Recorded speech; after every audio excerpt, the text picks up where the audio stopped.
የፕሮቴስታንት እምነት የሚያመልኩት ኢየሱስ ክርስቶስና ኦርቶዶክሳውያን የምናመልከው ኢየሱስ ክርስቶስ አንድ አይደለም። ኦርቶዶክሳዊ የሆነ ሰው የፕሮቴስታንት መዝሙር እንዲሰማ አልተፈቀደለትም። ያለ ድንግል ማርያም አማላጅነት ዓለም አይድንም ስንል ድንግል ማርያም ዓለምን አዳነች እያልን አይደለም። እውን የመምህር ዘበነ ትምህርቶች ወይም አስተምህሮቶች ተረት ናቸው። የተቀላቀለ ማንነት ያለው ሰው ነው እንደዚህ የሚለው። አንገታቸው ላይ ማተም ማሳየታቸው መልካም። የኦርቶዶክስን ነገረ ድህነት ስንመለከት እንደ ፕሮቴስታንት አይደለም። ፕሮቴስታንት ዘግቷል። የታሪክ ተመራማሪ መሆንና የሃይማኖት አስተማሪ መሆን፣ የሃይማኖት ነጋሪ መሆን ራሱን የቻለ ልዩነት አለው። በባኮስ አማካኝነት ክርስትና ገብቷል፣ ነገር ግን ቤተሰቡ ብቻ ናቸው ያምኑት የነበረው የሚለውን የታሪክ ማስረጃ የለም። ኢየሱስ ጌታ ነው ሲባል የሚበሽቀው ማን ነው? አብሻቂውስ ማን ነው? ኦርቶዶክሳውያን የሚያመልኩትን ኢየሱስ ከሆነ የጠሩት የሚቃወም ኦርቶዶክስ የለም። ፕሮቴስታንቶች የሚያመልኩትን ኢየሱስ ከሆነ ግን እኔም አልቀበለው ነው የምቃወማቸዋለሁ። በኦርቶዶክሳዊት ቅድስት ተዋሕዶ ቤተክርስቲያን የሚሰበከው እውነተኛው ኢየሱስ ክርስቶስ ጌታ ነው ሲባል የሚከፋው አጋንንት ነው። ኢየሱስ ክርስቶስ እያለ ኢየሱስን እየጠራ መናፍቅ የምንለው ሰው አለ። ለምን ካል ትክክለኛውን ኢየሱስ ክርስቶስን ያልጠራ ስለሆነ። የግብጽ ቤተክርስቲያን ኢትዮጵያን በድላለች። የኢትዮጵያ እድገት ወደ ኋላ እንዲሄድ ያደረገችበት ሁኔታ አለ። ከዚህ ከበዓላት ጋር ተያይዞ ታሪክን ከሚያጠና ሰው የማይጠበቅ ስህተት ነው። አንገታቸው ላይ ያለውን ክር አሳይተው ነው የኦርቶዶክሳዊ ነኝ ሁሉ እላቸዋለሁ አላምን ሲሉኝ፣ ፕሮቴስታንቶቹ ግን ይደግፉኛል ኢየሱስ ሲባል ብለዋል። ራሳቸውን ይመርምሩ። የትኛውን ኢየሱስ እንደጠሩት። ብርሃን ከጨለማ ጋር ምን ህብረት አለው? የሚያምንስ ከማያምን ጋር ምን ህብረት አለው? ማንም ሰው የፈለገውን የማምለክ መብት አለው። በግዕዝም ቢጀመር ዋናው ቅዳሴ መጀመሩ ነው። ጥላቻም ያለው ይመስለኛል ዝም ብዬ ሳስብ። ከክርስትና በፊት ዋቄፈና ቃሎና ጁዲዝም ቀድመው ነበሩ ይላሉ። ቀሲስ ፕሮፌሰር ዘበነ ለማ የቤተክርስቲያናችን አይን ናቸው። ከምታከብራቸው ታላላቅ በዓላት መካከል አብዛኞቹን ብንመለከት ነገረ ክርስቶስ ላይ የሚያጠነጥኑ ናቸው። የዋቄፈና እምነት በዚህ ጊዜ ነው የጀመረው የሚል አላገኘው። ዓለምን ያዳነ በከበረ ደሙ ፈሳሽነት ቤዛ የሆነ ኢየሱስ ክርስቶስ ነው። ክርስትናስ በክር ነው ወይ የሚገለጸው? ትልቅ ሰውን ተረት ነው የሚናገሩት ብሎ መናገር አንዳንድ ጊዜ ደፋር መሆን ይጠይቃል። የትኛውም ኦርቶዶክሳዊ ስራውን እየሰራ በዓሉን ማክበር ይችላል። ኢየሱስ ክርስቶስን ለኢትዮጵያ ኦርቶዶክስ ተዋሕዶ ቤተክርስቲያን መስበክ ማለት ለቀባሪው ማርዳት ነውና በዚህ መልኩ መታየት ነው ያለበት ብዬ አስባለሁ። ቤት መግዛት ለምትፈልጉ ደንበኞች 40% ቅድመ ክፍያ ከፍለው ቀሪውን 60% ቤቱን ሲረከቡ የሚከፍሉት፣ ለዛውም ጫካ ፕሮጀክትና ቅንጡ ቪላ ቤቶች በሚገኙበት መገናኛ በሊቪው ሆቴል አጠገብ ሙሉ የአዲስ አበባን እይታ የሚያዩባቸውን ቤቶች በአጠቃላይ ክፍያ ስቱዲዮ በ2.7 ሚሊዮን ብር፣ ባለ 1 መኝታ በ4.4 ሚሊዮን ብር፣ ባለ 2 መኝታ በ6.7 ሚሊዮን ብር፣ ባለ 3 መኝታ በ8.3 ሚሊዮን ብር አማራጭ አዘጋጅተን እየጠበቅናችሁ ነው። ምን ይሄ ብቻ! የመጨረሻ እድል ደግሞ የዲፕሎማቶችና ትልቅ የንግድ እንቅስቃሴ ባሉባቸው በቡልጋሪያ አፍሪካ ህብረት አጠገብ እና ሳር ቤት አደባባይ ፊት ለፊት የንግድ ሱቆችን ከ1.7 ሚሊዮን ብር አጠቃላይ ክፍያ ጀምሮ የመኖሪያ ቤቶችን ደግሞ ከ5.4 ሚሊዮን ብር ጀምሮ ማግኘት ይችላሉ። ልብ ይበሉ ታዲያ እነዚህ ቤቶች ያለምንም ዋጋ ጭማሪ በኢትዮጵያ ብር ከፍለው የሚጨርሱበት ነው። ለበለጠ መረጃ በ0980 72 81 73 ይደውሉልን። ቴምር ፕሮፐርቲ የህልሞ ማረፊያ።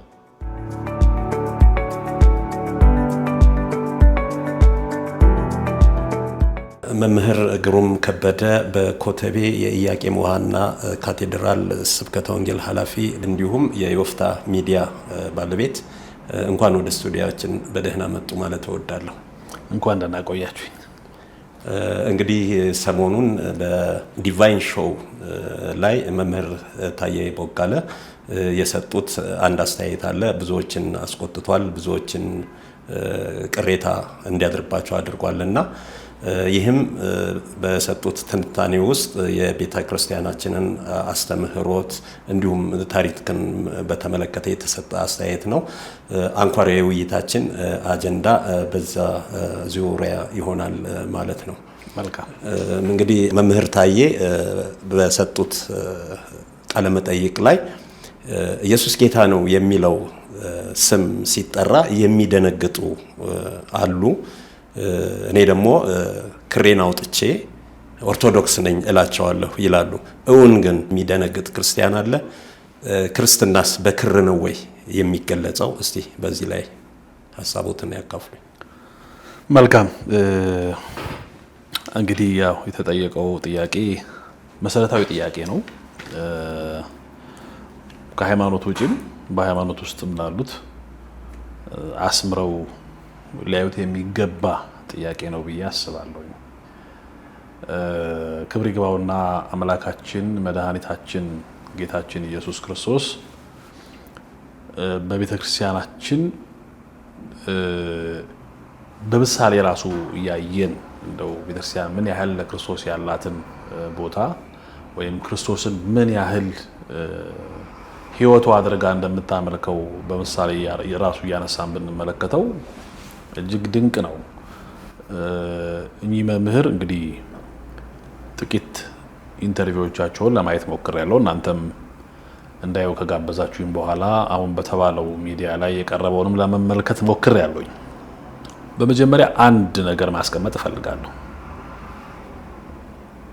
ሃይማኖታዊ ትምህርትንና ታሪክን ወይም ደግሞ የታሪክ ተመራማሪ መሆንና የሃይማኖት አስተማሪ መሆን፣ የሃይማኖት ነጋሪ መሆን ራሱን የቻለ ልዩነት አለው።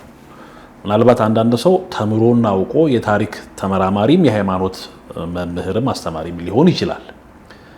አሁን የተባሉትን ሰው ግን በሃይማኖት መምህርነት አላውቃቸውም። ከዚህ በፊት በዲቁና ያገለግሉ እንደነበር ሰምቻለሁ። ግን በዲቁና የሚያገለግል ሁሉ ነገረ ሃይማኖትን ከስር ከመሰረቱ አጥርቶ ያውቃል ማለት አይደለም። ስለዚህ ስለ ሃይማኖት የሚናገሩ ሰዎች ለሌላው የሚተርፍ ነገር ለመናገር በመጀመሪያ በቤተክርስቲያኒቷ የትልልቅ የትምህርት ተቋማት ወይ ወንበር ዘርግተው መማር አለባቸው ወይ በዩኒቨርሲቲው ገብተው መማር አለባቸው። ስለዚህ ነገረ ክርስቶስን አንድ ሰው ክርስቶስን ወዳለው ወይም ኢየሱስ ጌታ ነው ኢየሱስ አምላክ ነው ብሎ ለራሱ ሊናገር ሊጽፍ ይችላል። ለሌላ የሚተርፍ ግን ተናግሮ እኔ እንዲህ ስናገር እንዲህ አይነት ሰዎች ከፋቸው ብሎ መናገር ግን ትዝብት ውስጥ ይጥላልና እንዲህ አይነት ነገሮችን በአጽንኦት መመልከት ይገባል፣ ራሳቸው ለኚህ መምህር ማለት ነው። ከዛ ባሻገር እንግዲህ ኦርቶዶክሳዊት ቅድስት ተዋሕዶ ቤተክርስቲያን ጉልላቷ ክርስቶስ መሰረቷ ክርስቶስ የሆነላት የአምልኮ ማዕከሏ ራሱ ክርስቶስ የሆነላት እያንዳንዱን የአምልኮ ስርዓቶቿን ከክርስቶስ ጋር አያይዛ የምታደርግ ታላቅ ቤተክርስቲያን ነች። ለምሳሌ ጥቂት ነገር ማሳያዎችን እንመልከት። ከምታከብራቸው ታላላቅ በዓላት መካከል አብዛኞቹን ብንመለከት ነገረ ክርስቶስ ላይ የሚያጠነጥኑ ናቸው። በቤተክርስቲያን 9 አበይት የኢየሱስ ክርስቶስ በዓላት አሉ። 9 ደግሞ ንዑሳን የኢየሱስ ክርስቶስ በዓላት አሉ። እንግዲህ ልብ ማለት የሚችል ሰው ልብ ማለት ይችላል። ከበዓላቶቿ መካከል 9 አበይት የነገረ ክርስቶስን ወይም የክርስቶስን አንስተው የሚከበሩ በዓላት አሉ። 9 ደግሞ ንዑስ በዓላት አበይትና ንዑስ በዓላት አከብራለች። ከዚህ ባሻገር ሌላውን እንመልከት። አንድ ሰው ከቤቱ ተነስቶ ወደ ቤተክርስቲያን ሲሄድ የሚመለከተው መጀመሪያ ቤተክርስቲያን አናት ላይ ምንድነው? ጉልላት ነው አይደል? ያ ጉልላት ዝም ብሎ የሆነ ነገር አይደለም የተቀመጠው፣ መስቀል ነው የተቀመጠው።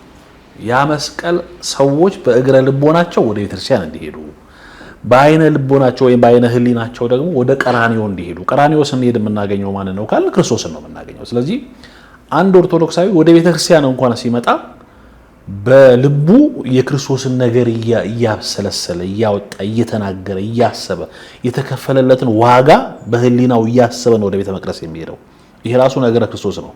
ስለዚህ አንድ ኦርቶዶክሳዊ በዚህ መልክ ክርስቶስን እያሰበ የሚሄድ በዚህ መልክ ስለ ክርስቶስና ክርስቶስ ለሱ ስላደረገለት ስለከፈለለት ዋጋ እያሰበ የሚኖር ክርስቲያን ኢየሱስ ጌታ ነው ሲባል የሚደነግጥ ክርስቲያን አለ ብሎ መናገር ተናጋሪውን ትዝብት ውስጥ ነው የሚጥለው። ይሄ ብቻ አይደለም። ለምሳሌ ቤተክርስቲያናችን በመላው ዓለም ባለች ኦርቶዶክሳዊት ቤተክርስቲያን በተመሳሳይ ጊዜ በአንድ አይነት ስርዓት በአንድ አይነት መልክ ስርዓተ ቅዳሴ ይከናወናል። ልክ ለምሳሌ አሁን ጾም ላይ ነው ያለነው። በጾም ወቅት ቅዳሴ የሚገባው 6 ሰዓት ነው። ዝም ብሎ አይደለም 6 ሰዓት ቅዳሴ የሚገባ የሆነው። ይሄ ብቻ አይደለም። ቅዳሴው ከ6 ሰዓት እስከ 9 ሰዓት ለ3 ሰዓት ነው የሚፈጀው። እንደው በግምት ሞልቶ አይደለም 3 ሰዓት የሆነው ወይም 3 ሰዓት የሆነው በአጋጣሚ አይደለም። 6 ሰዓት የሆነው ክርስቶስ ኢየሱስ ለሰው ልጆች ድህነት በመስቀል ላይ በቀራንዮ አደባባይ መስቀል ላይ የወጣበት ነው 6 ሰዓት። ቅዳሴው 3 ሰዓት የሚፈጅበት ምክንያት ደግሞ ከ6 እስከ 9 ሰዓት ለሰው ልጆች ብሎ ቅድስት ነፍሱን ከቅድስት ስጋው እስኪለይ ድረስ የቆየበት ነው። እርግጥ እስከ 11 ሰዓት ነው የቆየው። የወረደው መስቀል ላይ ከ11 ሰዓት ነው። ግን የሰው ልጆችን ሁሉ ገዳይ ዓለምን በጨለማ ውስጥ የከተተውን አዳምና ሔዋንን ባሪያና ገረድ ያደረገውን ያንን ጠላታችንን ጥንተ ጠላታችንን ሰይጣንን ቀጥቅጦ ያጠፋው ክርስቶስ ከ6 ሰዓት እስከ 9 ሰዓት ባለው በመስቀል ላይ ስርዓት ነው። ስለዚህ ይሄ ሁሉ ኦርቶዶክሳዊ በመስቀል ላይ የተከናወኑትን ነገሮች እያነሳ እንደ ፈያታዊ ዘየማን እግዚኦ መሐረነ ክርስቶስ ተዘከረነ እግዚኦ በውስተ መንግሥትከ እያለ ልብ በሉ።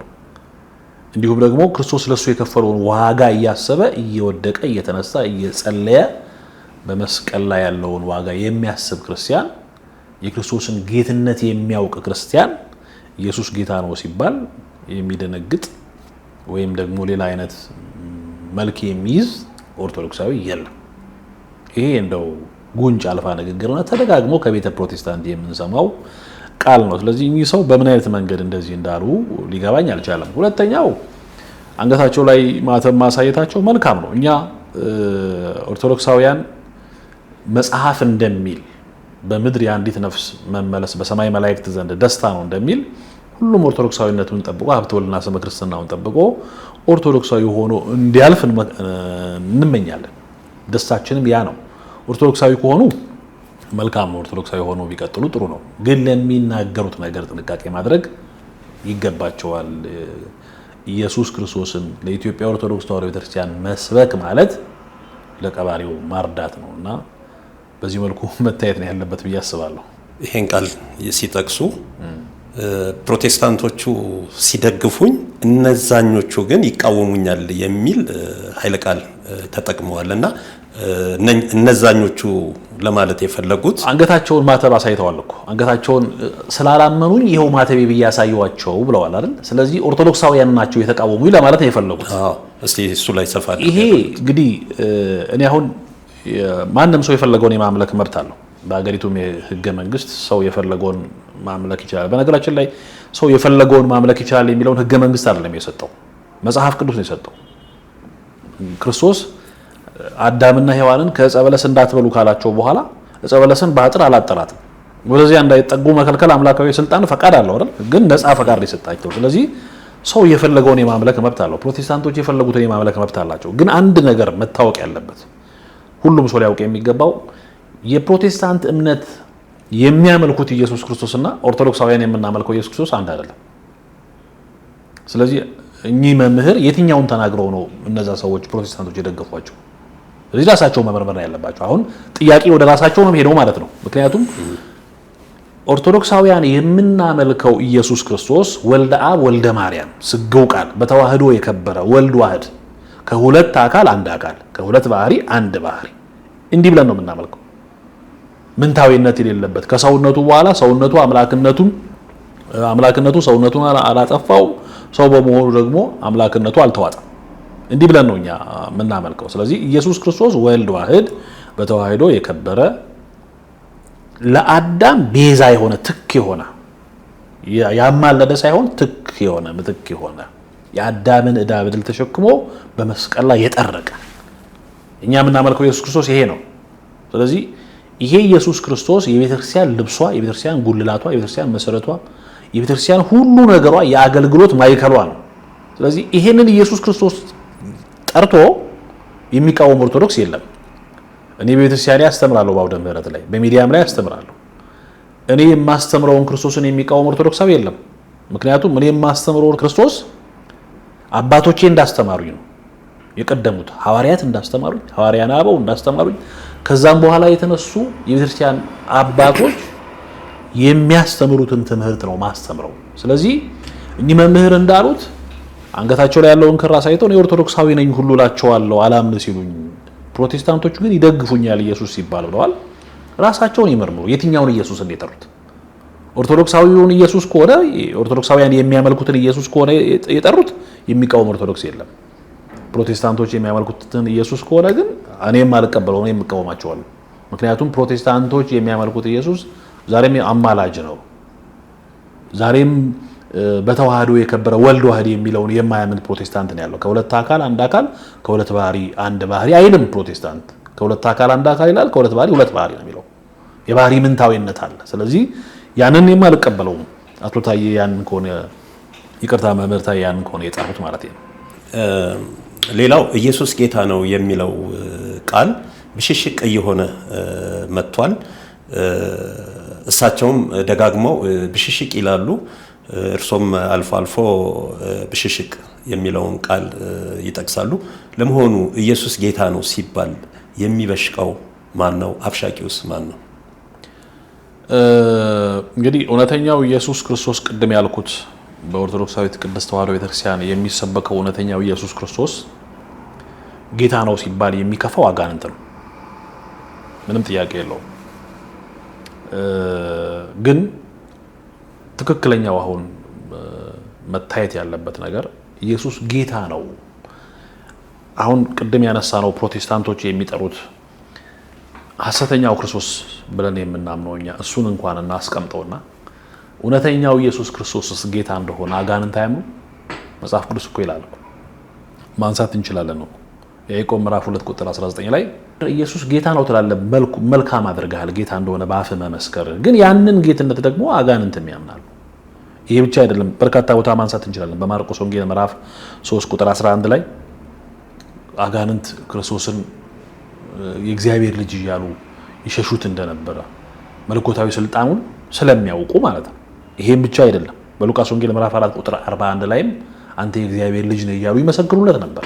ስለዚህ ኢየሱስ ጌታ ነው የሚለውን ቃል ማለት ብቻ አይደለም፣ አጋንንትም ያውቃሉ። ማወቅ ብቻ አይደለም፣ ይንቀጠቀጣሉ፣ ይረዳሉ እውነተኛውን ጌታ እንኳን። ስለዚህ አሁን ኢየሱስ ክርስቶስ የብሽሽቅ ማዕከል ሊሆን አይችልም። ትክክለኛውን ኢየሱስ ክርስቶስ የሚጠራ አሁን አንዳንድ ጊዜ በአንዳንድ ቦታዎች አምልኮ ስፍራ ብለው በተሰየሙ ስፍራዎች ላይ የሚነገሩ ቃላቶች ለሰው እንኳን የማይነገሩ አሁን በምድራዊ ስልጣን እንኳን አንድ ሰው ተምሮ ተመራምሮ በደረሰበት የእውቀት ጥግና ማዕረግ ላይ ዶክተር ከሆነ ዶክተር መባል አለበት። አንድ ሰው ዶክተር ሆኖ ዶክተር ካልተባለ ይከፈዋል በሰው እንኳን ስርዓት። ሌላ አንድ ምሳሌ ማንሳት የምንችለው እጅግ የተከበሩ የዓለም ሎሬት ሜትር አርቲስት አፈወርቅ ተክሌ አንድ ዘመን ላይ ከ2 ዓመት በላይ ጋዜጠኞችን ቤታቸው እንዳይገቡ ከልክለው እንደነበረ ታሪክ ይናገራል። ይሄ የሆነበት ምክንያት ከስማቸው መካከል አንዷን ማዕረግ ዘሏት ነው። አንተ እንደምትጠራው በቀላሉ የመጣ አይደለም፣ ለፍቼ ያመጣሁት ስም ነው እና ሁለተኛ ጋዜጠኛ እንዳይደርስ ብለው እስከ መከልከል ደርሰዋል። ይሄ የሚያሳየው ምንድነው? በምድር ላይ የሚሾሙ ሹማምንት የሚያገኙትን ስም እና ማዕረግ እንኳን አክብሮ ይጠራል የሰው ልጅ። እንደው የብሽሽቅ ማዕከል ሆኖ ሳይሆን አንዳንድ ጊዜ ስሙን እንኳን ለመጥራት መላእክት ፊታቸውን የሚከለሉለት እልፍ አእላፋት በፊቱ እየሰገዱ ቅዱስ ቅዱስ የሚሉትን ሊያዩት እንኳን የማይቻላቸውን በክንፋቸው የሚከለሉትን ጌታ እንደ ጓደኛ እንደው ዘመነ ሐዲስ ነው በዘመነ ሐዲስ ድኛለሁ ጸጋው አድኗቸዋል እየተባለ ኢየሱስ ጓደኛዬ፣ ኢየሱስ ወንድሜ እንዲህ ሆነ ጽርፈት የሚመስሉ ንግግሮች ሲናገሩ ይሄ ያስከፋልና አንዳንድ አማኝ እንደው ምን አለ በክብሩ እንኳን ቢጠሩት ምድራውያን እንኳን በክብር ይጠራሉ ብለን እናስባለን እንጂ ኢየሱስ ክርስቶስ የብሽሽቅ ማዕከል ሊሆን አይችልም። እውነተኛው ኢየሱስ ክርስቶስ ሊሆንም አይችልም። ምክንያቱም ከምን አንጻር ይሄ ሊሉ እንደቻሉ ትክክለኛው መልስ የሚሆነው የቀደሙ መልስ ነው። እውነተኛውን ኦርቶዶክሳዊ ሆነው እሳቸው እውነተኛውን ክርስቶስን ከጠሩ የትኛውም ኦርቶዶክስ ሊከፋው አይችልም። ምክንያቱም እውነተኛውን ኢየሱስ ክርስቶስን አምኖ በስሙ የተጠመቀ ስለሆነ ማለት ነው። ስለዚህ ይሄ እንደው ጉንጭ አልፋ ነው። እንደውም እኮ ቅድስት ቤተ ክርስቲያን ጌታችን መድኃኒታችን ኢየሱስ ክርስቶስን የጌቶች ጌታ ነው ብላ የምትጠራው የነገስታት ንጉስ ስትጠራው ራሱ እኮ ኢየሱስ አትለው፣ ጌታችን አምላካችን መድኃኒታችን ኢየሱስ ክርስቶስ ነው የምትለው። በስም አጠራሩ ክብር ምስጋና ይግባውና ትላለች። ለምን ጌትነቱን አምላክነቱን በነገራችን ላይ ሰው ማስተዋል ያቃተው በመጽሐፍት የተነገሩን የተጻፉልን በቃል የተነገሩን መምህራኑ ያስተማሩን አጠቃላይ በሰው በውሱኑ ህሊና ነው እንጂ የክርስቶስን ጌትነት የክርስቶስን አምላክነት የእግዚአብሔርን ኃያልነት መጥራት የሚችል አንደበት መሸከም የሚችል ህሊና የለም። ግን እኛ እንድንገነዘበው እኛ እንድንረዳው በእኛ አቅምና በእኛ ልክ መጠን ነው። አሁን ዛሬ መከራከሪያ የሆነው በእኛ አቅምና በእኛ መጠን ልክ ስለተገለጠ ነው። መጽሐፉ በዛ ልክ ስለገለጠው ነው እንጂ እንኳን አይደለም ክርስቶስ እንኳን አይደለም አሃዚ ዓለማት ሁሉ እሁዝ ውስጥ እዲሁ ይላል መጽሐፍ። ሁሉ በእጁ የተያዘ አምላክ ይለዋል። ሁሉ በእጁ የተያዘ አምላክን ይቅርና በራዕየ ዮሐንስ ምዕራፍ 17 ቁጥር 19 ላይ አንድ መልአክ በፀሐይ ውስጥ ቆሞ አየሁ ይላል ቅዱስ ዮሐንስ ባለራዕዩ። አሁን አንድ ነብይ ነኝ ወይ ፓስተር ነኝ ወንጌላዊ ነኝ የሚል ሰው በ6 ሰዓት ፀሐይን ባይኑ ማየት ይችላል? ቀና ብሎ ብዙ ነገር ይላል አይደል? አሁን ራሱን ለመላእክትን የሚንቅ ድንግል ማርያምን ለመናቅ የሚሞክር ክርስቶስን አመልካለሁ የሚል ነብይ ነኝ የሚል ሰው በጠራራ ፀሐይ 6 ሰዓት ላይ ፀሐይን ቀና ብሎ ማየት ይችላል? አይችልም እኮ አይኑን ነው የምታጠፋው። ግን የእግዚአብሔር መልአክ እንኳን በፀሐይ ውስጥ በንብርቷ ላይ ቆሞ አየሁኝ ይላል። እንግዲህ በፊቱ የሚቆሙት ቅዱሳን መላእክት በፀሐይ ንብርት ውስጥ መቆም የሚችሉ ከሆነ ክብራቸው፣ ኃይላቸው፣ ስልጣናቸው ያን የሚያህል ከሆነ አንድ መልአክ ከሰማይ ሲወርድ ምድር ሁሉ በራች ብሎ ዮሐንስ ራዕይ ምዕራፍ 18 እንደተናገረ እንዲህ ከሆነ የእግዚአብሔርማ ክብሩ እንዴት ነው የሚሆነው? ማን ነው እግዚአብሔርን ማየት የሚቻለው? ማንም የሚቀርበው በሌለ ብርሃን ውስጥ የሚኖር ብላ ቤተክርስቲያን ሁልጊዜ ክርስቶስን ትናገራለች። ኢየሱስ ክርስቶስ ማንም የሚቀርበው በሌለው ብርሃን ውስጥ የሚኖር። ስለዚህ ይሄንን ጌታ ይሄንን ታላቅ ጌታ እንደው በእኛ አእምሮና በእኛ ልክ እንድንረዳው መጻሕፍት ስለገለጡልን የመጨቃጨቂያ መበሻሸቂያና መከራከሪያ ማድረግ ይሄ ኦርቶዶክሳውያን አያደርጉትም። ሌሎች ከሆኑ ግን ቃም ሲወርቅባቸው ምንም ሲሆኑ እንደው ስሙን ዝም ብሎ ብድግ እያደረጉ የሚያንጠለጥሉ ሊሆኑ ይችላሉ። ኦርቶዶክሳውያን ግን በመቅደስም በክብር ነው የሚጠሩት። ስሙ ሲጠራም በህሊናቸውን ወደ ሰማይ ሰቅለው በአምልኮ ነው የሚገለጡት። ኢየሱስ ሲባል ልባቸው ደስ የሚላቸው ኦርቶዶክሳውያን ነው እንጂ ያሉት ክርስቶስ ሲጠራ ለመበሻሸቂያነትም የሚያቀርቡ የሚከፋቸው ኦርቶዶክሳውያን እንደሌሉ ደረቴን ሞልቼ አፌን ሞልቼ እናገራለሁ። መልካም እንግዲህ እሳቸው በሰጡት ቃለ መጠይቅ ላይ የፕሮቴስታንት መዝሙሮችን ስብከትን አዳምጣለሁ ብለዋል። እሳቸው ይህን በማድረጋቸው ህብረት አልፈጠሩም። አንድ ሁለተኛ ደግሞ የኦርቶዶክስ ተዋሕዶ ቤተክርስቲያን የፕሮቴስታንቶችን መዝሙር ስብከት ሰዎች እንዲያዳምጡ ትፈቅዳለች። እሳቸው ያን በማድረጋቸው እንደ አንድ አማንያን እንደ አንድ የኦርቶዶክስ ተከታይ ሆነው ያንን ስብከትና መዝሙር ማዳመጣቸው ችግር እንደሌለው የጠቀሱበት ሁኔታ አለና እስቲ ይሄንን ቢያብራሩልኝ። መልካም። ይሄ እንግዲህ የተቀላቀለ ማንነት ያለው ሰው ነው እንደዚህ የሚለው። ምክንያቱም የኦርቶዶክሳውያን አምልኮ፣ ምስጋና፣ ዜማ መቻ በቃና ነው መቻ አለቀና ማን እንኳን አይደለም እሳቸው በዓለማዊ ነገር ላይ ያሉት ሰው ይቅሩና ሊቃውንቱ በማህሌቱ፣ በሰዓታቱ፣ በስብሐተ ነግሁ፣ በኪዳኑ፣ በቅዳሴው እግዚአብሔር የሚያመሰግኑት ስቡህ ብለው ማህሌት የሚቆሙት እኮ ጊዜ አይበቃቸውም እኮ። የቤተክርስቲያንን ምስጋና አመስግነው አዚመው ለመጨረስ ዘምረው ለመጨረስ ጊዜ ነው የሚያጥርባት ቤተክርስቲያን። በነገራችን ላይ 24 ሰዓት ብታመሰግን 24 ሰዓት የምታዜመው የምታመሰግነው ምስጋና ያላት ቤተክርስቲያን ነች። ከዛ ባሻገር ደግሞ ኦርቶዶክሳውያን ዝማሬዎች አሉ። ስለዚህ አንዲት ኦርቶዶክሳዊት ሀብተ ወልድና ስመ ክርስትና ያላቸው በ80ና በ40 ቀን የተጠመቁ ከቤተክርስቲያን ህብረት ያደረጉ ቅዱስ ሥጋውን ክቡር ደሙን የተቀበሉ በቅባ ሜሮን የታተሙ ኦርቶዶክሳዊ ነው ሊሆኑ የሚገባው። ኦርቶዶክሳዊ ደግሞ ሲሆኑ የሚሰሙት ቅዳሴ፣ በጋራ የሚያመሰግኑበት ኪዳኑን፣ ሰዓታቱን፣ ማህሌቱን፣ መልካ መልኩ ራሱ ዜማ አለው ያን መስማት። ከዛ ባሻገር ደግሞ ኦርቶዶክሳውያን ዘማሪያንና ዘማሪያት የዘመሩልን ዝማሬዎች አሉ። ስለዚህ ይሄንን ህብረት ማድረግ የሚቻለው ወይም የሚገባው ከኦርቶዶክሳውያን ጋር ነው እንጂ ኦርቶዶክሳዊ የሆነ ሰው የፕሮቴስታንት መዝሙር እንዲሰማ አልተፈቀደለትም። ምክንያቱም ሐዋርያው ቅዱስ ጳውሎስ በቆሮንቶስ መልእክቱ ላይ ብርሃን ከጨለማ ጋር ምን ህብረት አለው? የሚያምንስ ከማያምን ጋር ምን ህብረት አለው ይላል። የእግዚአብሔር ቤተ መቅደስስ ከጣዖት ቤተ መቅደስ ጋር ምን ህብረት አለው? የለውም። ምንም በማያሻማ መልኩ ፕሮቴስታንት ሌላ እምነት ነው፣ በዶግማ በዶክትሪን አንገናኝም። ኦርቶዶክስ ሌላ እምነት ነው፣ የራሱ የእምነት ባህል አለው ፕሮቴስታንት። ኦርቶዶክስ ደግሞ የራሱ የእምነት ስርዓት አለው። ስለዚህ አንድ ኦርቶዶክሳዊ ሊያልፍ የሚገባው በኦርቶዶክሳዊ የእምነት ስርዓት ውስጥ፣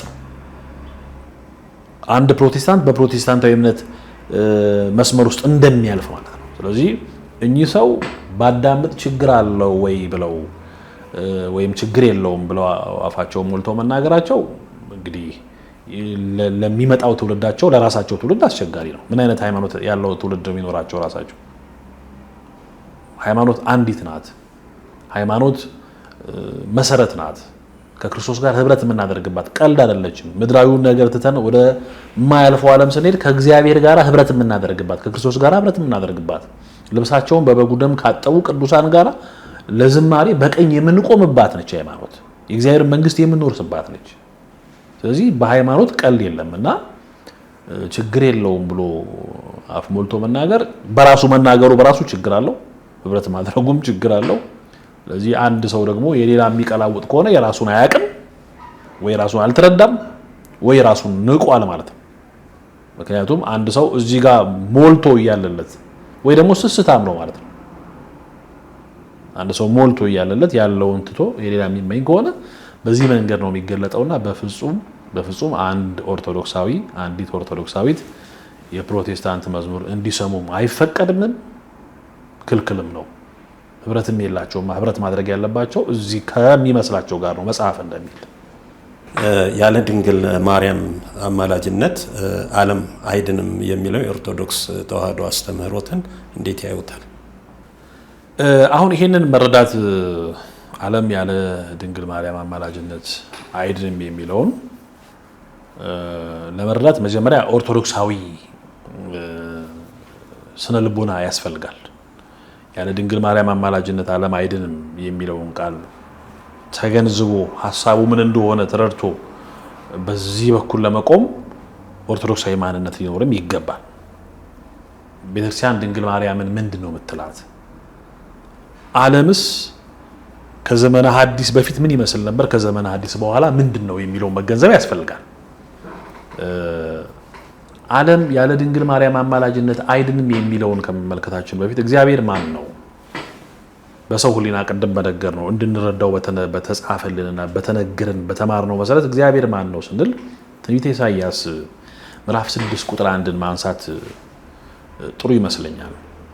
እንግዲህ ትንቢተ ኢሳይያስ ምዕራፍ 6 ቁጥር 1 እንደሚናገረው ንጉሱ ኦዚያን በሞተበት ዓመት እግዚአብሔርን ከፍ ባለ ዙፋን ተመለከትኩት ይላል። እግዚአብሔርን ከፍ ባለው ዙፋን ነብይ እግዚአብሔር ኢሳይያስ ሲመለከት ኪሩቤል ግብራቸው የእግዚአብሔርን ዙፋን መሸከመው ጸወርተ መንበር ይባላሉ። ኪሩቤል መንበሩን ተሸክመው ብዙ አይኖች ያሏቸው ኪሩቤል፣ ሱራፌል ደግሞ የምስጋና ማይጠንቱን ይዘው የሚያመሰግኑ የምስጋና መላእክት ናቸው። ሱራፌልም በፊቱ ቆመው 6 ክንፍ ያላቸው ሱራፌል በሁለት ክንፋቸው ፊታቸውን ሸፍነው በሁለት ክንፋቸው እግራቸውን ሸፍነው ከነደ እሳትነቱ የተነሳ እያመሰገኑት ቅዱስ ቅዱስ ጌታ እግዚአብሔር እያሉ ያመሰግኑታል። ከጨዋሂው ብዛት መቅደሱ ይናወጥ ነበር፣ መቅደሱን በዕጣን ጢስ ተሞልቶ ነበር ያለ መጽሐፍ። አሁን እግዚአብሔር የተገለጠበትን መንገድ ስናይ እጅግ ግሩም ነው አይደል? የእግዚአብሔር ዙፋን ነብይ እግዚአብሔር ኢሳይያስ እንደነገረን በክብሩ የተገለጠበትን በዘመነ ብሉይ ነብይ እግዚአብሔር ኢሳይያስ እንደዛ ብሎ ተናገረ። በዘመነ ሐዲስ እግዚአብሔር የተገለጠባት ኪሩቤል ማን ነች ካልን የአዲስ ኪዳን ኪሩቤል እመቤታችን ድንግል ማርያም ነች። ከሰው ወገን የማይቻለውን የቻለች ልብን እንበል። ቅድም ነብዩ ኢሳይያስ እንደነገረን ፊታቸውን የሚሸፍኑ እግራቸውን የሚሸፍኑ መላእክት የነበሩት አባቶቻችን ሲናገሩ ክብሩን ለመግለጽ ነው። እግዚአብሔር ፊት የለውም፣ በእግዚአብሔር ፊት የሚቆመው ገብርኤል ብለዋል።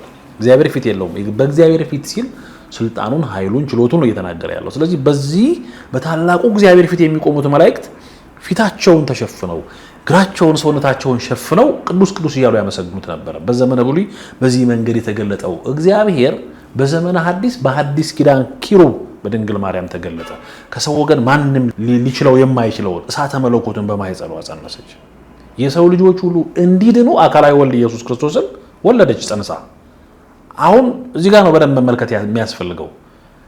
እግዚአብሔር በገላትያ መልእክቱ ቅዱስ ጳውሎስ እንደተናገረ በምዕራፍ 4 ቁጥር 4 ላይ የዘመኑ ፍጻሜ በደረሰ ጊዜ ከሴት የተወለደውን ከሕግም በታች የሆነውን ልጁን ወደ ዓለም ላከ ብሎ እንደተናገረ እግዚአብሔር ልጁን ሲልክ ዓለም እንዲድን ነው አይደል የላከው። ልጁን ከመላኩ አስቀድሞ ግን እግዚአብሔር ዓለምን እንዲሁ በቃ ብያለሁ ምሬሃለሁ ማለት አይችልም። ይድናል እኮ የሰው ልጅ አይደል ሁሉን ማድረግ የሚችል ሁሉ በእጁ የተያዘ አምላክ ስለሆነ። ግን ለምንድን ነው በድንግል ማርያም በኩል የመጣው ብለን ካሰብን የሰው ልጆች አምላክነትን ሽተው ነው ዕፀ በለስን የበሉት። አዳምና ሔዋን በገነት መካከል ዲያብሎስ ዕፀ በለስን እንዲበሉ ሲያደርጋቸው ይሄን እንኳን አትብሉ ያላችሁ አምላክነትን ሽተው ነው። ስለዚህ አምላክነትን ሽተው የበሉት የሰው ልጆች አምላክ የሆኑ ዘንድ በድንግል ማርያም በኩል ኢየሱስ ክርስቶስ ፍጹም ሰው ሆኖ መጣ። የማንን ስጋ ተዋሃደ? የሰው ልጆችን ከድንግል ማርያም ስጋ ነስቶ ከነፍሷ ነፍስ ከስጋዋ ስጋ ነስቶ ሰው ሆነ። ስለዚህ ሰው አምላክ ሰው ሆነ፣ የሻተውን ሰጠው ማለት ነው። ድንግል ማርያም የዚህ የተዋህዶ ምስጢር መገለጫ ሆነች ማለት ነው። ይሄ ምስጢር የተከናወነባት ሆነች። አንድም ይሄ ነው፣ አንድም የዳነው በኢየሱስ ክርስቶስ በከበረ ደሙ ፈሳሽነት ነው። ዓለም ሁሉ በደሙ ነው ያጠበው። ስለዚህ ከድንግል ማርያም ሰው የሆነው ክርስቶስ ዓለምን ሁሉ በከበረ ደሙ ፈሳሽነት ሲያድን ለመዳናችን ምክንያት የሆነችው ማነች? ድንግል ማርያም ነች፣ ክርስቶስን በመውለድ። ስለዚህ ምክንያተ ድኅይን እንላታለን። የሔዋን ጆሮ የሰይጣንን ቃል ሰማ፣ ዕፀ በለስን በልቶ በሰው ልጆች ሁሉ ላይ ሞት አመጣ። የድንግል ማርያም ጆሮ በቤተ መቅደስ የመልአኩን የቅዱስ ገብርኤልን ብስራት ሰማ። በሔዋን ጆሮ የመጣው በሽታና ሕመም በድንግል ማርያም ጆሮ በገባው ብስራት በተወለደው ኢየሱስ ክርስቶስ ዓለም ሁሉ ዳነ። ስለዚህ ድንግል ማርያም የመዳናችን ምክንያት ነች ማለት ነው። ስለዚህ የመዳናችን ምክንያት ስለሆነች አማላጅነቷን ደግሞ የልባችንን ሳንነግራት የምታውቅ በዮሐንስ ወንጌል ምዕራፍ 2 ቁጥር 1 ጀምሮ የቃና ዘገሊላውን ታሪክ ስናይ እነርሱ እንደሚሉት አይደለም፣ ሌሎቹ እንደሚተረጉሙት አይደለም። ወይን የላቸውም ብላ ልጇን የተናገረችው ማንም ሰው መጥቶ ነግሯት አይደለም። እንዴት አወቀች ወይን እንደሌላቸው? ወይን የላቸውም ልጄ ሆይ ተጨንቋል ብላ ለልጇ የነገረችው ወይን እንደሌላቸው አውቃ ነው። አማላጅነቷን የገለጠችበት ነው። እንደሚሉት አለ ምናልባት ስለ ምልጃ በሌላ ክፍለ ጊዜ የምናይ ሊሆን ይችላል። አንቺ ሴት ካንቺ ጋር ምን አለኝ ብሎ የተናገራትን ቃል በሌላ ቃል የሚተረጉሙ ሰዎች አሉ። ግን አንቺ ሴት ካንቺ ጋር ምን አለኝ ማለት ሌሎቹ እንደሚተረጉሙት አይደለም። አንቺ ሴት ማለት አጥንትሽ ከአጥንቴ ስጋሽ ከስጋዬ ማለት ነውና ይሄም በሌላ ጊዜ እንመለከተዋለን። ስለዚህ ድንግል ማርያም በዚህ መንገድ የልብን የምታውቅ ልጇ ቅርቧ የሆነ ልብ እንበል። ሰማይና ምድር የማይሸከሙት ኪሩቤል አቀርቅረው ዙፋኑን የሚሸከሙለት ሱራፌል በፊት ለፊቱ ተሸፍነው የሚያመልኩትን ጌታ እሷ ግን በማህፀኗ ይዛ ጡቷን ያጠባች በጀርባዋ ያዘለች ልጇም አምላኳም የሆነ ልጄም የምትለው አምላኬም የምትለው ሰባት የእሳት መጋረጃ በሆድሽ ወዴት ተዘጋጀ ብለው ሊቃውንቱ እንዳመሰገኑ እሳተ መለኮት በሆዷ አደረ፣ ዙፋኑ በሆዷ የተዘረጋ ራሷ ለክርስቶስ መቅደስ የሆነች ነችና ድንግል ማርያም የድህነታችን መጀመሪያ የንጽህናችን መሰረት ነች። አንድ ነገር የሚምታታባቸው ሰዎች አሉ። ያለ ድንግል ማርያም አማላጅነት ዓለም አይድንም ስንል ድንግል ማርያም ዓለምን አዳነች እያልን አይደለም። ልብ ማለት የሚያስፈልገው ዓለምን ያዳነ በከበረ ደሙ ፈሳሽነት ቤዛ የሆነ ኢየሱስ ክርስቶስ ነው። በይስሐቅ ፈንታ ተተክቶ የሰው ልጆች ሁሉ በደል በጫንቃው ተሸክሞ ያስወገደ ኢየሱስ ክርስቶስ ነው። ግን ለድህነት ምክንያት ማነች? ድንግል ማርያም ነች። አንዱ ወልድን ፍቅር ከመንበሩ ከዙፋኑ ሳበው ኃያል ወልድን እስከ ሞትም አበቃው። ያ ፍቅር የሳበው ኢየሱስ ክርስቶስ የተገለጠው በድንግል ማርያም ስለሆነ ድንግል ማርያም የድህነታችን መጀመሪያ ነች፣ የንጽህናችን መሰረት ነች፣ አማላጃችን ነች እንላለን። ለምንድን ነው ይሄን የምንለው?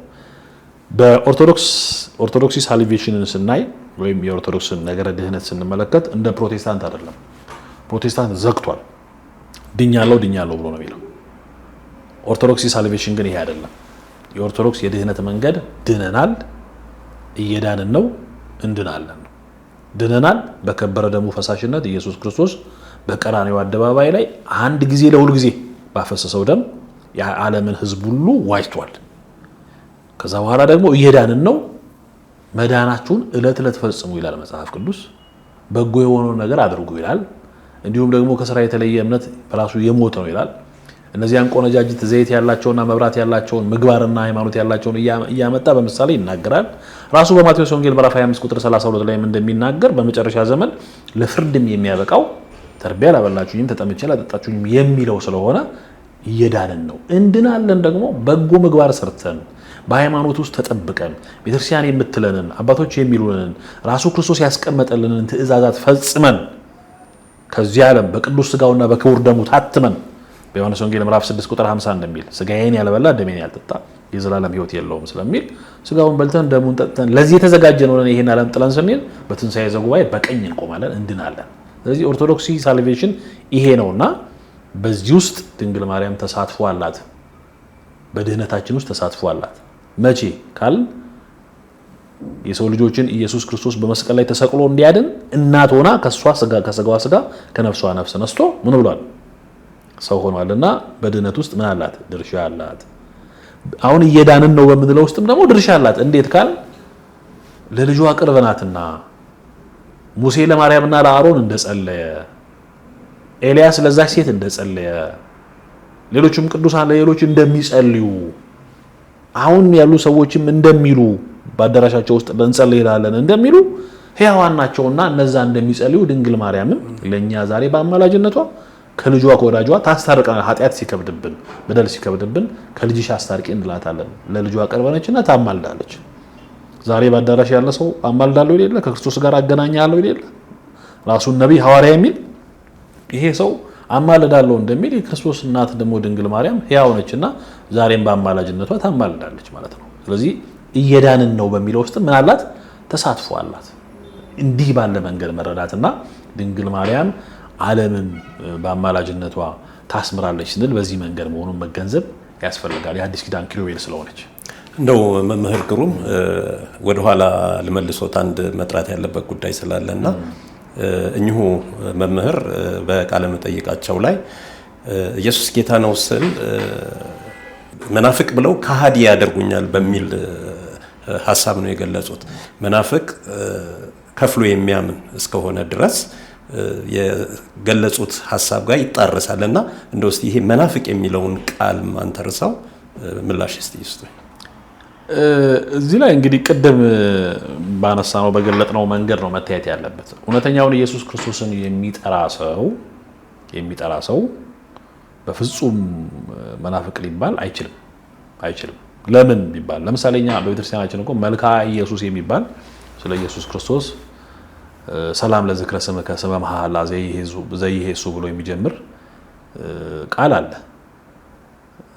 መልክ ነው፣ በግጥም መልክ ኢየሱስ ክርስቶስን የሚያመሰግን አንድ ሰው ያንን ሲያቀርብ ወይም ደግሞ ኢየሱስ ክርስቶስ ለሚጠሩት ስሙ የሚጣፍጥ ነው፣ ለሚበሉት ደግሞ የሕይወት ምግብ ነው ብሎ የሚናገር አንድ ክርስቲያን መናፍቅ ነው ሊያስብለው አይችልም።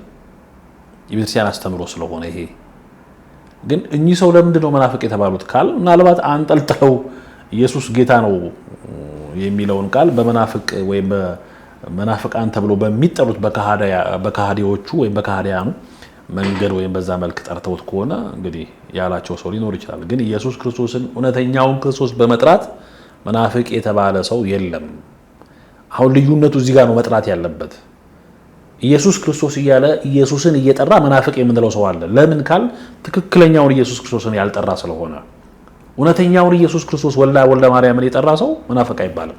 እንዴት ሊባል ይችላል? አይባልም። ቤተክርስቲያን አትለውማ። እሷ የምታመልከው ወልደ ማርያም የሆነውን ኢየሱስ ክርስቶስን ስለሆነ ስለዚህ በዚህ መንገድ መገንዘብ ያስፈልጋል። ራሳቸው ነው መመርመር ያለባቸው። አሁን እንግዲህ ብዙ ታሪክ ያጠኑ ይመስለኛል። እኚህ ሰው ታሪክ ካጠኑ መጽሐፍ ቅዱስንም ማጥናት ይቻላል። በነገረ ሃይማኖት ትምህርት ቤቶችም ገብቶ መማር ይቻላል። የሰው ሕሊና በሚፈቅደው መንገድ ኢየሱስ ክርስቶስ ማን ነው?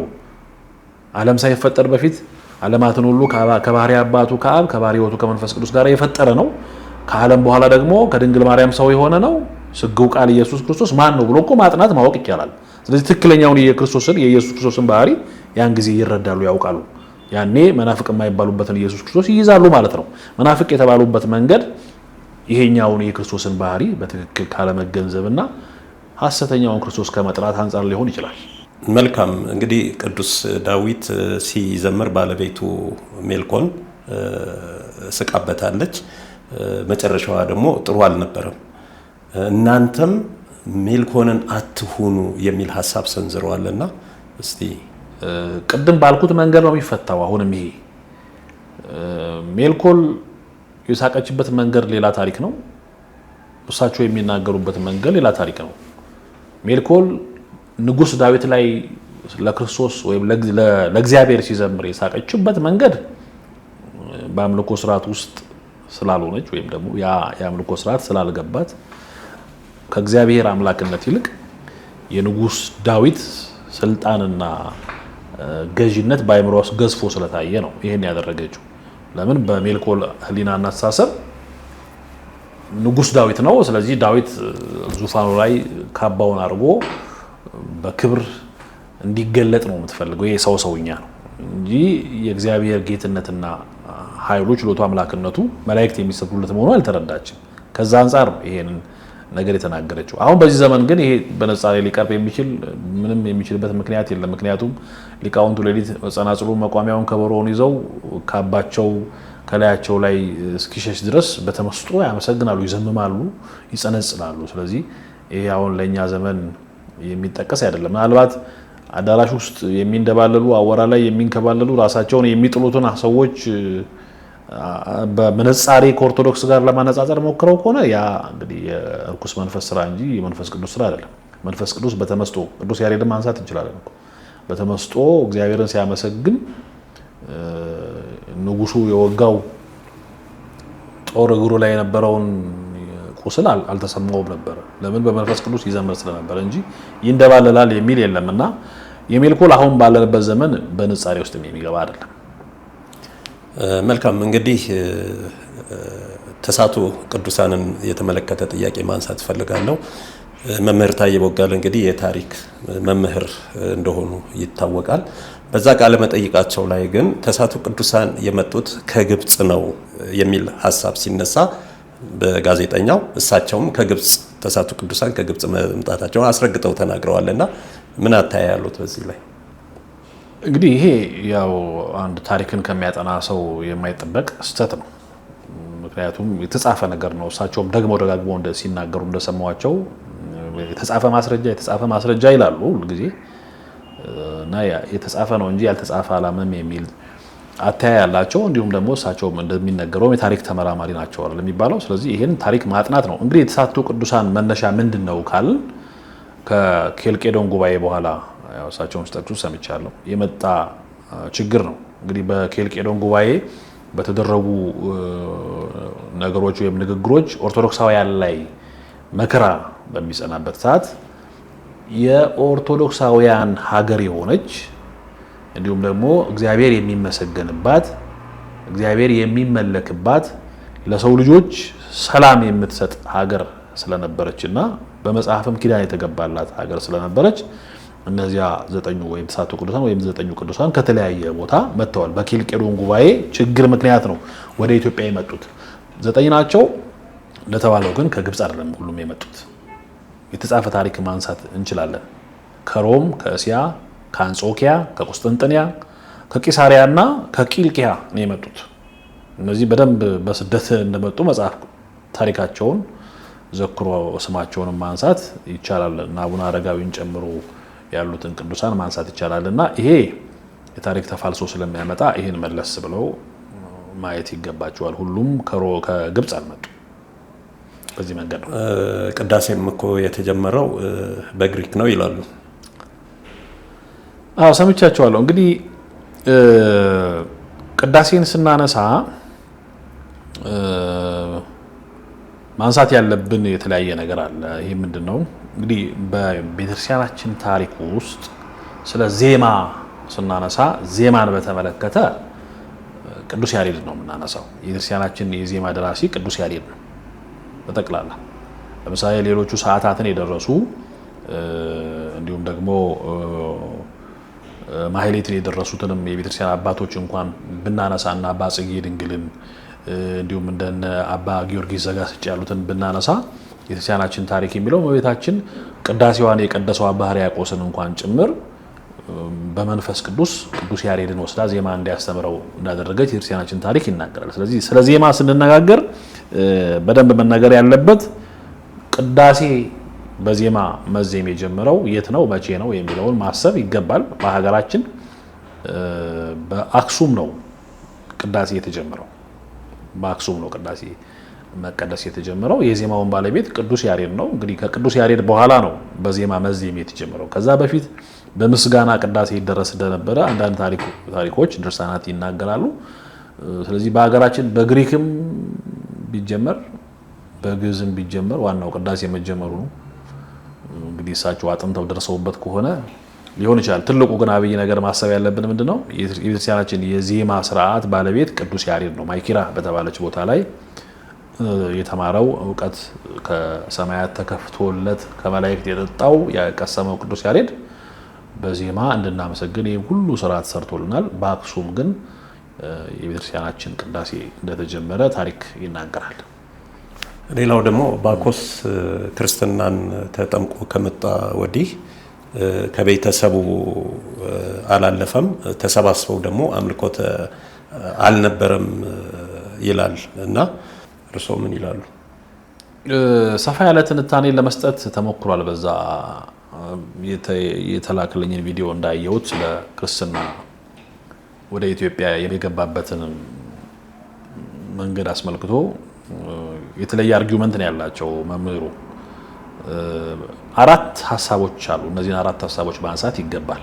መጀመሪያ ክርስትናውን ለማየት ራሷ ቤተክርስቲያን የምትቀበለው አለ፣ በታሪክ የሚነገር አለ። እንግዲህ በአራት መንገድ ገብቷል የሚለውን በደንብ ማሰብ ይገባል። የመጀመሪያው እንደ ታሪክ ጸሐፊያን ተጽፎም ተመዝግቦም እንደምናነበው ማስረጃዎችም ስላሉ የሚባለውን ነው እየተናገርኩ ያለሁት። በአራት መንገድ ነው ክርስትና የገባው ኢትዮጵያ ውስጥ ተብሎ የመጀመሪያው በበዓለ ጰራቅሊጦስ ዕለት ክርስትና ወደ ኢትዮጵያ ገብቷል ወይም በበዓለ ጰራቅሊጦስ አንዱ ምክንያት ነው ተብሎ ይነገራል። ይሄም በሐዋርያት ሥራ ምዕራፍ 2 ቁጥር 1 ጀምሮ ኃይልን እስክትለብሱ በኢየሩሳሌም ቆዩ፣ ከአርያም ኃይል እስኪመጣላችሁ በኢየሩሳሌም ቆዩ ብሎ ከክርስቶስ ዕርገት በኋላ ሐዋርያት በዝግ ቤት ሆነው ሳሉ መንፈስ ቅዱስ በራሳቸው ላይ በተቀመጠ ጊዜ በተለያየ ልሳኖች እንደተናገሩ ይነገራልና ይሄንን ከተለያየ አካባቢ የመጡ ሰዎች የሐዋርያትን ትምህርት ሰምተዋል። ስለዚህ ከዛ ያንን ትምህርት ከሰሙት ሰዎች መካከል ኢትዮጵያውያን አሉ። ኢትዮጵያውያን የክርስቶስን ነገር ከሐዋርያት ሰምተው ወስደው ለሀገራቸው ሰዎች አስተምረዋል ብለው እንደነ ቅዱስ ዮሐንስ አፈወርቅ ያሉ። ለምሳሌ ቅዱስ ዮሐንስ አፈወርቅ ነገረ አስተርእዮ በተባለው መጽሐፉ ላይ ይሄንን ጠቅሶ እናገኛለን። በዚህ አርጊውመንት ላይ ደግሞ የሚስማሙ ኢትዮጵያውያን ጸሐፊ አሉ። የመጀመሪያው ለምሳሌ ኢትዮጵያውያን ጸሐፊ ይሄን ነገር በደንብ ከሚቀበሉ ሰዎች መካከል ስርጎ ሀብለስላሴ ናቸው። ማለት ጠቅሰዋል፣ ሜንሽን አድርገው ጠቅሰውታል ይሄን ነገር። ስርጎ ሀብለስላሴ አንሸንት ኤንድ ሜዲቫል ኢትዮጵያን ሂስትሪ የሚል መጽሐፋቸው ላይ 1270 ጠቅሰው በጻፉት መጽሐፋቸው ገጽ 97 ላይ ይሄንን ነገር ጠቅሰውት እናገኛለን። ኢትዮጵያውያን ነበሩ በዛ ሐዋርያት በተለያየ ቋንቋ በተናገሩ ጊዜ ነገረ ክርስቶስን ከሰሙት መካከል ኢትዮጵያውያን ናቸው ብለው የሀገራችን ጸሐፊ ፕሮፌሰር ስርጎ ሀብለስላሴ ጽፏል። ሁለተኛው ደግሞ ፕሮፌሰር ይስሐቅ ናቸው። እንግዲህ ፕሮፌሰር ይስሐቅ የኢትዮጵያን ሂስትሪ በማጥናት ትልቅ ዳጎስ ያለ ታሪክ ያላቸው ሰው ናቸውና እሳቸውም ዘኢትዮጵያን ኦርቶዶክስ ቸርች ዘሬድ ሲ ፕሬስ ኢንስቲትዩት በሚለው መጽሐፋቸው ላይ የሐዋርያት መንፈስ ቅዱስ መገለጥ ወይም ሐዋርያት መንፈስ ቅዱስን በተቀበሉ ዕለት ነበሩ ኢትዮጵያውያን ብለው በገጽ 17 ላይ ጠቅሰው እናገኛቸዋለን። ስለዚህ የመጀመሪያው ይሄ ነው። በበዓለ ጰራቅሊጦስ ዕለት ኢትዮጵያውያን የክርስቶስን ወንጌል ሰምተዋል የሚል ምልከታ አለ፣ ወደ ሀገራችን ገብቷል የሚለው ምልከታ። ሁለተኛው ደግሞ ወንጌላዊው ቅዱስ ማቴዎስ በኢትዮጵያ አስተምሯል የሚል ታሪክ አለ። ኢንተርናሽናል የሆኑ ጸሐፊያንም ጽፈዋል። በሀገራችንም ይሄ ታሪክ ይነገራል። ቤተክርስቲያን ግን አትቀበለው። ይሄንንም በበዓለ ጰራቅሊጦስ የሚለውንም አትቀበለው። ክርስትና በጥምቀት ወደ ኢትዮጵያ ገባ የተባለበትን ቀን እንመጣበታለን። ስለዚህ ይሄ የዚህ ጸሐፊ መነሻ ሩፊኖስ የተባለው ጸሐፊ ነው። የቤተክርስቲያን ታሪክ በተሰኘው መጽሐፉ ላይ ቅዱስ ማቴዎስ በኢትዮጵያ እንዳስተማረ ይጠቅሳል። በእኛም ሀገር ደግሞ በትግራይ ናጼር በተባለ ቦታ ላይ ማቴዎስ ያስተማረበት ነው ተብሎ ታሪኩ ይነገራል። ቅዱስ ማቴዎስ በዚህ አስተምሯል ተብሎ ይነገራል። ይህንን ግን ኢትዮጵያውያን ቤተክርስቲያንን ጨምሮ የኢትዮጵያውያን ሊቃውንት ይቃወማሉ። ለምሳሌ አለቃ አያሌው ታምሩ፣ አባ ጊዮርጊስ ዘጋስጫ፣ መልአከ ብርሃን አድማሱ ጀንበሬ አይቀበሉም። ይሄን ለምንድን ነው የሚለውን ወደ ኋላ ሄደን ስንመለከት በኢትዮጵያ ውስጥ የሐዋርያት ደም አልፈሰሰም።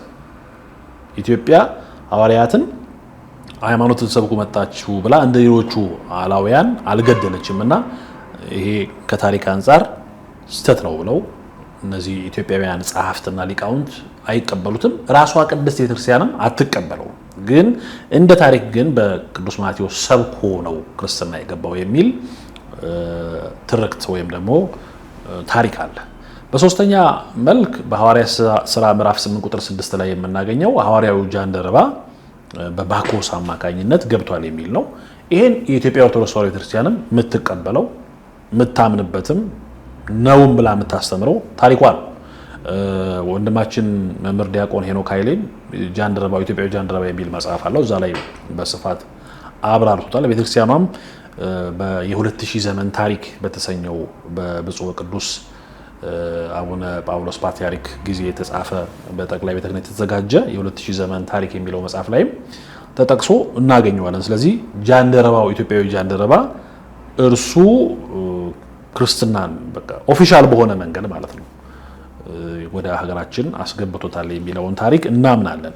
ይሄ ሲባል ግን አሁን ራሳቸው ለምሳሌ መምህሩ ያልጠቀሱት ነገር አለ። ለምሳሌ ባኮስ ላይ ራሱ አነጋጋሪ የሆኑ ነገሮች ወይም ኮንትሮቨርሻል ኢሹዎች አሉ።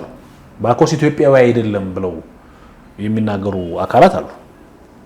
የውጭ ጸሐፊያንም ለምን የኢትዮጵያ ግዛት እስከ ህንድ ኑቢያንም ጭምር ይጠቀልል ስለነበረ ያንን በማንሳት ኢትዮጵያዊ አይደለም፣ ስለዚህ ለኢትዮጵያ በባኮስ አማካኝነት ወንጌል ደረሰ ማለት አትችሉም የሚሉ ጸሐፍት አሉ። ይሄን አላነሱም። አሁን መምህሩ ግን ምንድነው እሳቸው ያነሱት? በባኮስ አማካኝነት ገባ፣ ግን ቤተሰቡንና ራሱን ይዞ ያመልክ ነበር እንጂ ለሌላ የደረሰ አይደለም ነው። በነገራችን ላይ ሃይማኖት ወደ በአንድ አካባቢ ላይ የሚያምኑ ሰዎች አሁን በ6ኛው መቶ ክፍለ ዘመን በ650 አካባቢ ኢትዮጵያ ውስጥ የገባውን እስልምናን እንኳን ብንመለከት በገባበት ቦታ ነው አይደል?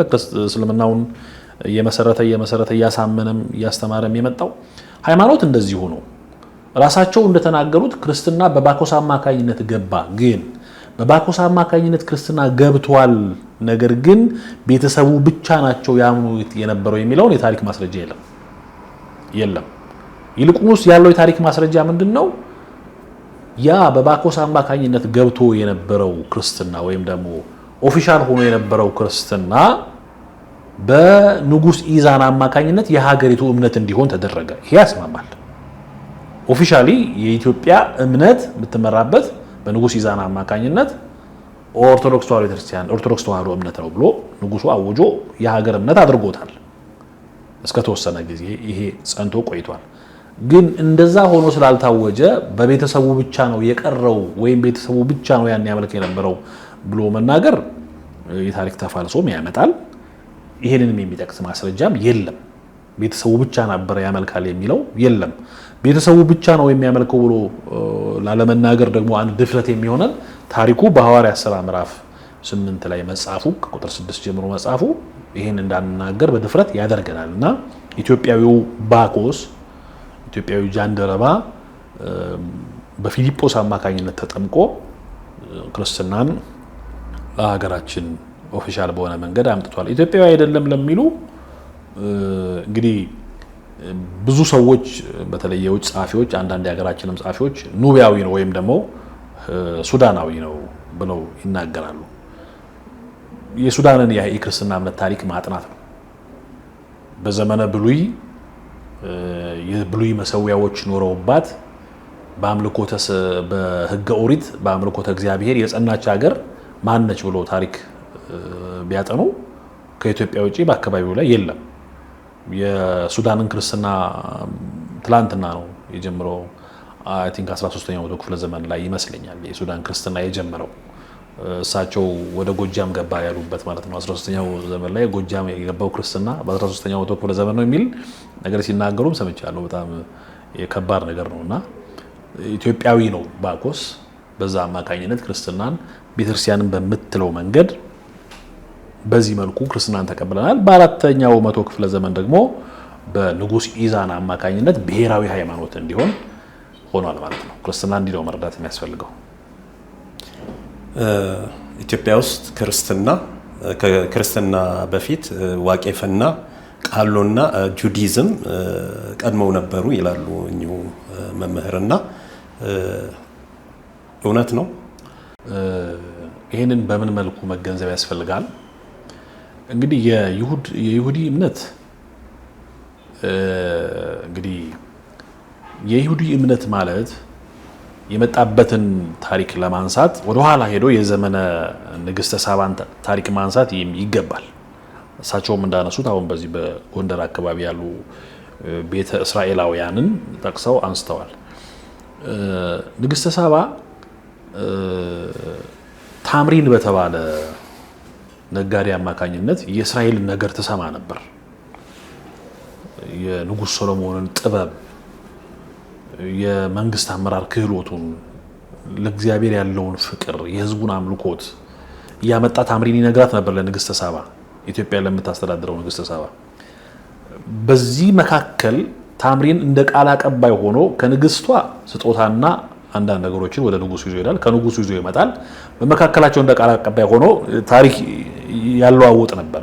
ንግስተ ሳባ ይሄንን በማሰብ ከንግስተ ሳባ ከህዝቤ ከሀገሬ ከኢትዮጵያ ውጪ እግዚአብሔርን የሚያመልክ አለ ወይ በሚል የንጉሱን አንድም ጥበቡን ለማየት አንድም ደግሞ ይሄን ለማየት ወደ ኢየሩሳሌም ሄዳለች ልትሳለም፣ ታሪኩ እንደሚታወቀው ማለት ነው። በሄደች ጊዜ ታቦተ ጽዮን ይዛ መምጣት ፈልጋ ነበር፣ ግን አልቻለችም። ስለዚህ የብሉይ ኪዳን መጻሕፍትንና የብሉይ ሊቃውንትን ሰጥቷት አብራ የብሉይ መምህራን አብረው መጥተዋል። የአይሁድ መምህራን በዛ አማካኝነት ነው እንግዲህ አሁን ቤተ እስራኤላውያን መጥተዋል ኢትዮጵያ ውስጥ ተብሎ የሚታመነው ማለት ነው። ስለዚህ በንግስተ ሳባ አማካኝነት ነው ወደዚህ የገቡት ቤተ እስራኤላውያንና የይሁዲ እምነት የሚያመልኩት የገቡት ማለት ነው። ስለዚህ አሁን ክርስትና ቤተ እስራኤላውያን ከክርስቶስ ልደት በፊት በ1013 ነው እንግዲህ የነበረችው ንግስተ ሳባ። ከክርስቶስ ልደት በፊት ቅድመ ልደተ ክርስቶስ ነው። ስለዚህ ንግስተ ሳባን ከ1013 ዓመት በፊት የነበረችን ሴት በሷ ዘመንም ገብቶ የነበረን የይሁዲ እምነት በዘመነ ሐዲስ በ00 የዓመተ ምህረት ላይ ያለውን ክርስትና ከዛ ማነጻጸር ይሄ ታሪክ ተፋልሶ ያመጣል። ስለዚህ ክርስትና ወደ ኢትዮጵያ የገባው ቅድም እንዳነሳ ነው በባኮስ አማካኝነት ነው። ይሁዲነት ደግሞ የገባው በብሉይ ዘመን ነው። ራሱ እምነቱ እኮ የብሉይ እምነት ነው የነበረ፣ በብሉይ ዘመን የነበረ እምነት ነው አይደል እንዴ? ስለዚህ ቀድሟል አልቀደመም ብሎ ራሱ ለንጽጽር ማስገባት አይቻልም። ክርስቶስ ራሱ የመጣው ከ1013 ዘመን በኋላ ነው። ስለዚህ የይሁዲ እምነት ነበረ። የዋቄፈናን እምነት በተመለከተ እንግዲህ ከኦሮሞ ባህል ጋር የነበረ አሁን በትክክለኛ እኔ ትንሽ ለማጥናት ሞክሬ ነበረ። በትክክለኛ በዚህ ጊዜ ነው የጀመረው የሚል የታሪክ ማስረጃ አላገኘሁም።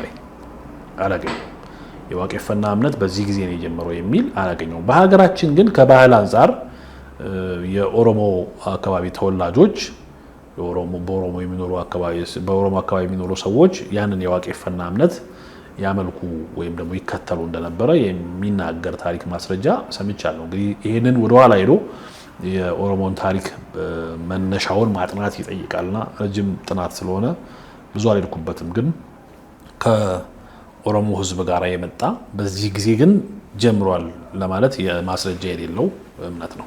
መልካም እንግዲህ መምህር፣ ሌላው የግብጽ ቤተክርስቲያን በኢትዮጵያ ላይ አድርሰዋለች ያሉትን አንዳንድ ነገሮች ያነሱበት ሁኔታ አለ። በተለይም ደግሞ በዓላትን አብዝቶ በማስረጽ ማለት ነው። ከዚያ አኳያ የግብጽ ቤተክርስቲያን ኢትዮጵያን በድላለች። የኢትዮጵያ እድገት ወደኋላ እንዲሄድ ያደረገችበት ሁኔታ አለ። ከዚህ ከበዓላት ጋር ተያይዞ ጥላቻም ያለው ይመስለኛል። ዝም ብዬ ሳስብ የበዓላትን ጥላቻ ያለም ይመስለኛል። የግብጽ ቤተክርስቲያን በራሱ በነበራት በ60ው አሁን እንግዲህ 60 ምናምን ዓመት ነው ራሷን ከቻለች በመንበረ ፕትርክና የኢትዮጵያ ኦርቶዶክስ ተዋሕዶ ቤተክርስቲያን ከዛ በፊት በነበረው ከመንበረ ማርቆስ ጋር በነበረው ግንኙነት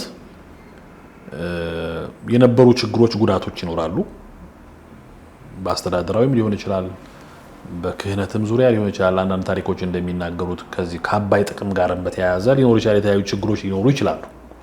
እንደ ሀገር ግብጽ ራሷን የቻለች ሀገር ስለሆነች ለራሳቸው ስለሚያደሩ እሱን ለታሪክ ለራሳቸው ለሚያጠኑት ለታሪክ አጥኚውን ተወላቸውና ከበዓላት አንጻር ግን ወደዚህ መተን ብንመለከት ቤተክርስቲያን በግዝት ያስቀመጠቻቸው በዓላት አሉ። ሰው በወር ውስጥ በእነዚህ በዓላት በቃ ይሄን ማድረግ የለበትም ብላ ያስቀመጠችው በዓላት አሉ። ከዛ ውጪ ያሉት በዓላት ግን ስራ እንዳይሰሩ የሚከለክሉ ወይም የተከለከሉ አይደሉም። የትኛውም ኦርቶዶክሳዊ ስራውን እየሰራ በዓሉን ማክበር ይችላል። አይደለም እነዚህን ጠቅላላ ከአንድ እስከ 30 ያሉትንም የግዙት በዓሉንም ክፉ ነገር እንዳይሰራበት ወይም ደግሞ ያልተገባ ነገር እንዳያደርግበት በ30ውም ቀን ትመክራለች እንጂ በጎ የሆነውን ስራ አትከለክልም ቤተክርስቲያን። የእድገት ጠር የልማት ጠር አድርጎ በዚህ መንገድ ማሰብ ተገቢም አይደለም። አንድ ኦርቶዶክሳዊ ለምሳሌ ዛሬ ልደታ ብትሆን በቢሮ ውስጥ ስራውን እያከናወነ የቅድስት ልደታን ክብረ በዓል ያከብራል። ሻማ የሚያበራ ከሆነ ያበራል። ቤተክርስቲያን ተሳልሞ መሄድ ካለበት ይሄዳል። ዝክር መዘከር ካለበት የሚዘክር ከሆነ ይዘክራል። በዓላት በዚህ መንገድ ነው የሚከበሩት እንጂ ቤተክርስቲያንን በዓላትን በማብዛት የልማት ጠር ይሄን ደግሞ ግብጽ ነች የሰጠችን ብሎ ማሰብ እንግዲህ ስራው አልቆመም። ቤተክርስቲያን አሁን ብንሄድ በልማት ጎዳና ላይ ያሉ አብያተ ክርስቲያናት በየትኛውም ቀን የልማት ስራቸውን እየሰሩ እያከናወኑ አብያተ ክርስቲያናት እየታነጹ የልማት ስራዎች እየተሰሩ እናያለን። ስለዚህ ሀገርን እንደ ሀገር ገንብታ ያቆየች ቤተክርስቲያን በበዓላት አማካኝነት በግብጽ ተጽዕኖ ውስጥ ወርቃ ይሄን አድርጋለች ብሎ መናገር ከባድ ነው። እንደውም ዓለም ትበልጣለች እኮ በዓል በማክበር። ምን የማይከበር በዓል አለ? የክረባት ቀን ሁሉ ይከበር የለ እንዴ? የመሬት ቀን፣ የውሃ ቀን፣ የምን ቀን፣ የብድ ቀን ሁሉ እያከብራል እንዴ ያለው አሁን ዓለም። በየትምህርት ቤቶች እኮ የብድ ቀን ተማሪዎች ሲያከብሩ እናያለን እኮ። የኮፍያ ቀን ይከበርባት የለ ዓለም። ስለዚህ እንዲህ ባለ መንገድ ዓለም የስንት ነገር በምታከብርበት ሰማይና ምድርን የፈጠረ እግዚአብሔርንና ለሱ የተገዙ ቅዱሳንና ማክበር የግብጽ ተጽዕኖ ነው ብሎ መናገር ይሄም ከባድ ነው። መልካም መምህር፣ እንደ መውጫ መምህር ዘበነ አንዳንድ መጽሐፎችን ጠቅሰው ሲያስተምሩ በርካቶች ተረት ነው ይሏቸዋል። እኚሁም መምህር በዚህ ሳቤ ውስጥ ገልጸዋቸዋልና እውን የመምህር ዘበነ ትምህርቶች ወይም አስተምህሮቶች ተረት ናቸው ወይስ ይሄ አስተምህሮታቸው ደግሞ የመጣው ከሳቸው የትምህርት አድማስ ነው ወይስ ከቤተ ክርስቲያን ነውና እስቲ ይሄን እንዴት እርሶ ይጠቅሳሉ? እንዴት ይመለከቱታል? ቀሲስ ፕሮፌሰር ዘበነ ለማ የቤተ ክርስቲያናችን አይን ናቸው። ነገረ መለኮትን ኢንተርናሽናልም ጭምር በማጥናት በጣም ብዙ ስራ የሚሰሩ የኢትዮጵያን ታሪክ የተመራመሩ ያጠኑ በሃይማኖትም በታሪክም ትልቅ ድርሻ ያላቸው ቀድሰው የሚያቆርቡ ዛሬም ድረስ በሃይማኖት ጸንተው ወንጌል በመስበክ ያሉ ታላቅ የቤተክርስቲያን አባት ናቸው።